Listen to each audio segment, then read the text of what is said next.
जीवन में राग द्वेष न रह जाए। बड़ा खतरनाक है ये राग द्वेष। अगर किसी से राग है तो बड़ा सूक्ष्म होता है राग का धागा, और वो जब हमारे ऊपर संकट आएगी, विपत्ति आएगी, या तो वो धागा दिखाई देता कि अभी वो है ना।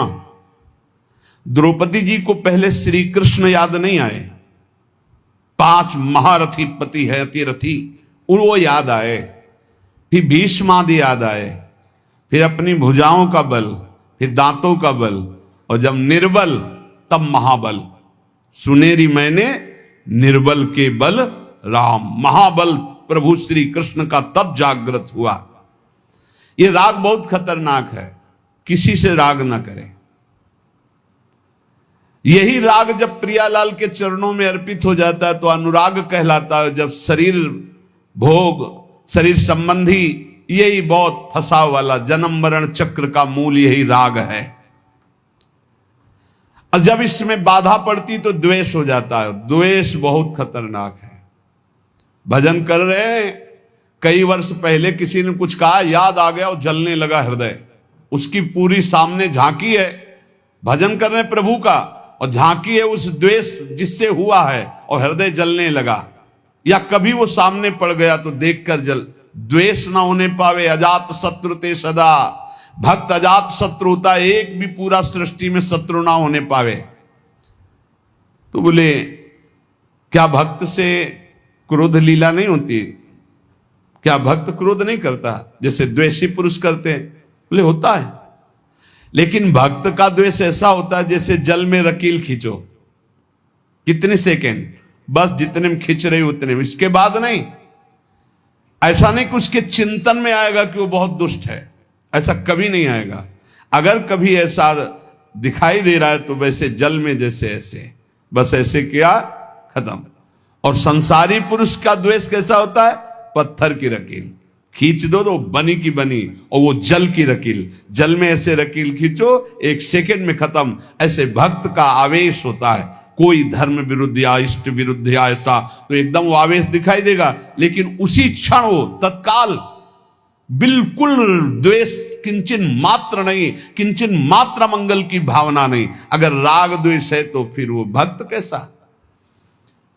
जीवन में राग द्वेष न रहने पावे, किसी से राग नहीं, किसी से द्वेष नहीं, और किसी भी भोग के प्रति ऐसी प्रचंड ममता कामना ना हो कि प्रियालाल का विस्मरण हो जाए।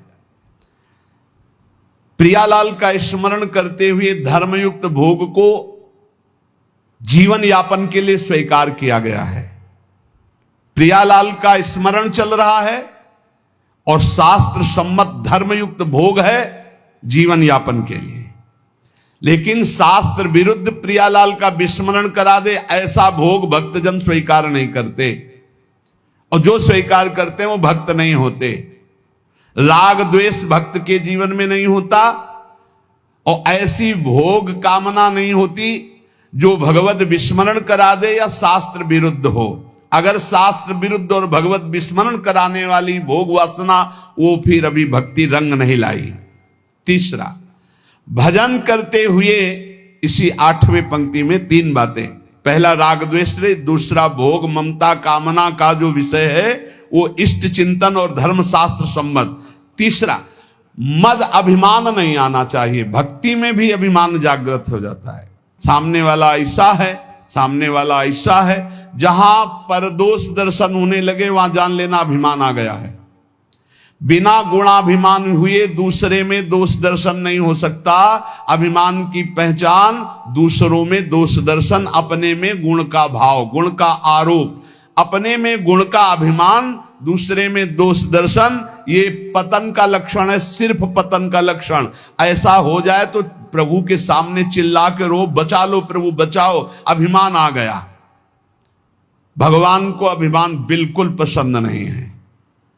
दैन्यता से भगवान प्यार करते हैं और अभिमान से भगवान रोष करते हैं। सुनहु राम कर सहज स्वभाव, जन अभिमान ना राखें काऊ। अभिमान आ गया तो कोई होगी बहुत बड़ी विचित्र भयावनी लीला, इसलिए बचो। जहां अभिमान आवे तो रो प्रभु से, प्रभु दूर कर दो। भयावनी लीला करते फिर वो जब अभिमान आ जाता है। देखो कैसी देवर्षि नारद जी के साथ की, कैसे गरुड़ जी परेशान हो गए। भक्त के हृदय में कभी अभिमान नहीं आना चाहिए। अभिमान की पहचान दूसरों में दोष दर्शन, अपने में गुण का आरोप। इसी 8वें सूत्र में चौथा, चाहे जो कुछ नष्ट हो जाए कभी शोक विषाद नहीं करना, रोना नहीं।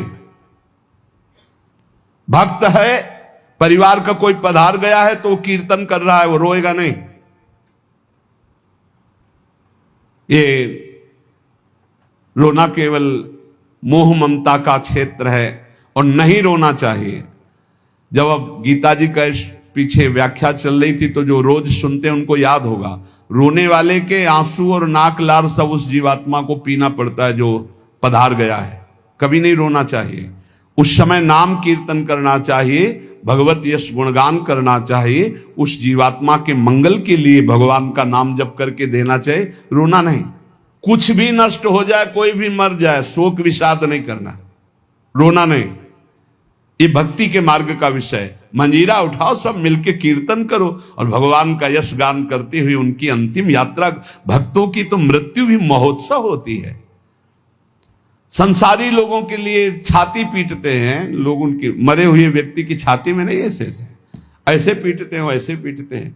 और जब वो पीट के रो रहे हो घर वाले, तब पूछना कि तुम क्यों रो रहे हो, तब असलियत पता चलती। वो रो नहीं रहा उसके लिए कि इसलिए रो रहा है, वो अपने लिए रो रहा है कि हम जो चाहा अपने लिए, बस अपनी कामना की पूर्ति के लिए। भक्त को कभी ऐसा नहीं करना। कोई पधार गया बहुत गंभीर, कोई रोए तो डांट देना चाहिए, चुप शांत नहीं रोना।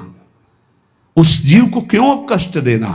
अब तो नाम कीर्तन, मान लो 50 लोग आए, 50 लोग नाम कीर्तन करो और फिर उसको भगवान के मार्ग में अग्रसर हो आगे। जहां जीवात्मा जाए उसका अच्छी जगह जन्म हो, उत्तम कुलवान भक्तवानों के घर में जन्म हो, भगवत प्राप्ति हो जाए उसको। ऐसे नाम कीर्तन करके उसको प्रदान करो, तब तो बढ़िया बन जाएगा। ये सब बैठे बैठे वो इधर उधर की बातें उच्चारण करके रोना, ये सब कुछ भी नष्ट हो जाए। भक्त के आंसू सिर्फ भगवान